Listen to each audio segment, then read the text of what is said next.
An unpolarized light beam traveling in air is incident on a medium of Faraday index 1.73. That is mu value கொடுத்துருக்காங்க 1.73. இப்போ next mu R N அப்படிங்கிற லெட்டர்னால நம்ம develop பண்ணுவோம். மியூங்கிற simple mu 1.73 அல்லது என் அப்படின்னு reference text நம்ம use பண்ணுவோம். Booster angle கொடுத்துருக்காங்க. பூஸ்டர் ஆங்கிள்னாலே ரெஃப்ளெக்டட் லைட்டை கம்ப்ளீட்லி போலரைஸ்ட் அப்படிங்கிறது தெரியும்.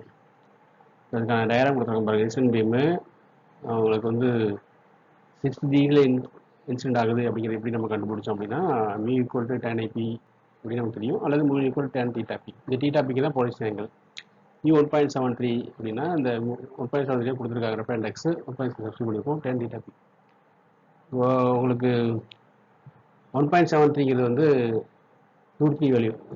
ரூட் 3 எக்ஸாக்ட் வேல்யூ என்னன்னா 1.732. ஸோ இங்கே 1.73 ஸோ ரூட் 3 போட்டிருக்கோம்.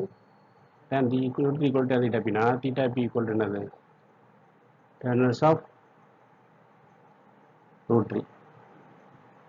எதுக்கு ரூட் 3 வரும்? 60 டிகிரி தான் வரும். இப்போ அதான் இப்போ ஆங்கிலம் 60 போது ஆங்கிலம் plus also 60 degree. Light completely polarised. ஓகேவா? ரெஃப்ளெக்ட் லைட்டு ரெஃப்ராக்ட் லைட்டு ரெண்டுக்கும் 90 டிகிரி இருக்குது. சரியா? இங்கே மியூ ஈக்குவல் 1.73 நம்ம ரெப்ரசென்ட் பண்ணியிருக்கோம். When unpolarized light is incident on a medium of refined x 1.0 at the booster angle, the reflected light is completely polarized. By law of reflection, IP, that is theta p இங்கே IP ன்னு சொல்லலாம். IP 60 or 60. So IP equal or equal 60 degree. Thanks for watching. Keep watching, subscribe and share.